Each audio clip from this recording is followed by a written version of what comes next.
Oi, gente.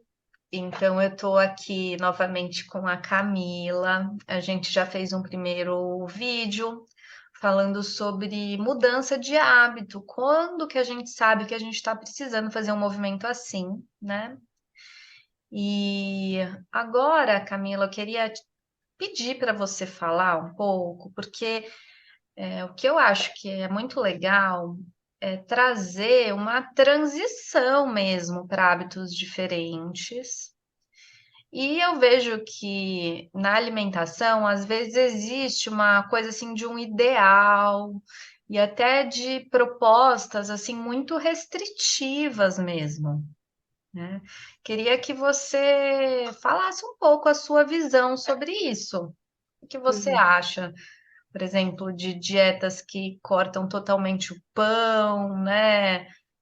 E tudo ali, né, da vida da pessoa. O que você pensa? Como que você vê que é um caminho aí para uma mudança? Aham. É, eu, na minha experiência, tá, em acompanhar, porque como eu produzo dietas de outros nutricionistas e eu vejo que dietas restritivas, além de depois poder gerar uma compulsão, é, ela não tem como ser consistente seguindo dieta restritiva, né? A pessoa não consegue ter uma constância. Dietas restritivas, o que eu vejo acontecer é que é um mês. A pessoa consegue seguir aquele plano alimentar com restrições por no máximo um mês. E aí, logo depois, já desiste. E, ao meu ver, uma alimentação saudável é aquela que você consegue seguir para sempre, Sim, né? Porque é isso que vai te trazer o resultado positivo, né? Não é você fazer só um mês e depois parar e voltar a comer coisas indevidas que não vão te trazer uma saúde, não vão trazer benefícios para você, né? E eu acho que, assim, existe um meio do caminho. E eu sempre chamo muito a atenção para o questionamento da autoanálise, sabe? Assim, ver qual é o limite de aceitação do seu corpo. Eu vejo muitas pessoas cortando o glúten, né? A gente falou ali do pão, mas hoje em dia está muito voltado para glúten, lactose, e eu vejo muita gente querendo cortar esses nutrientes e sem muita necessidade.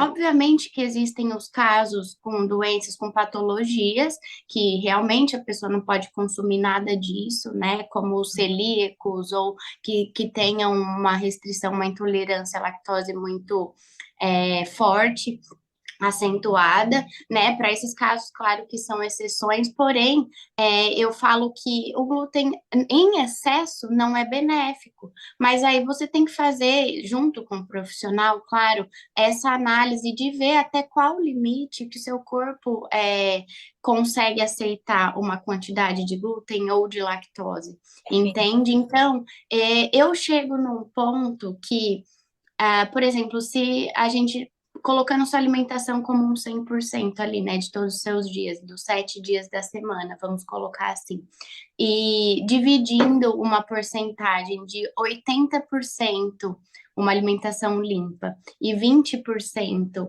mais aberta, uma alimentação mais aberta, eu chego a essa conclusão de que essa seria um ideal, né? De poder consumir esses alimentos menos apropriados em uma quantidade reduzida e depois focar mais na alimentação mais limpa mesmo e mais saudável, né? E isso a longo prazo você consegue seguir, ter a constância, consegue seguir para sempre, e a longo prazo não vai te trazer resultados negativos para a saúde e para o corpo, Sim, tá? eu acho que isso que você está falando, isso é bem importante, porque existe uma ideia, principalmente de quem tem um transtorno da compulsão alimentar, que ela, mudando a alimentação, ela não vai ter mais prazer nenhum. Mas isso também já diz muito sobre a pessoa, que a alimentação dela muitas vezes está. O prazer está totalmente no alimento que está fazendo mal, está no excesso. né? Tá num prazer que tá bem destrutivo, né? E eu gosto de falar bastante para esses pacientes que do outro lado também tem prazer, que você pode aprender a sentir prazer, que é até um pouco isso que você foi abrindo a conversa anterior, né? Que aí entra a culinária, é um prazer diferente, né? Não mais um prazer que vai estar te causando uma doença, que vai estar te destruindo, E né? sabe, Mas eu esse acho outro que lugar. os junk food, né, esses alimentos menos apropriados, é um prazer momentâneo, Sim, né? Porque você se satisfaz ali e acaba comendo em excesso, né? Mais compulsivamente, assim, pelo prazer momentâneo, porque isso fisiologicamente é explicável, né? Na questão de produção de hormônios, de bem-estar, enquanto você está comendo esses alimentos, mas que depois disso vem o quê? culpa. Né? Depois desse momento, Uhum. entende? É isso. E vem geralmente a culpa, né? Se a pessoa tá indo além da conta, né?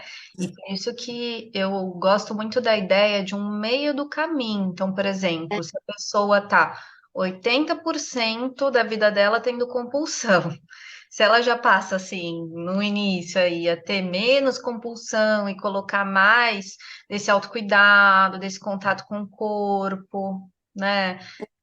E vai equilibrando, ela já está começando uma caminhada, isso já é um passo muito grandioso, isso precisa ser considerado, né?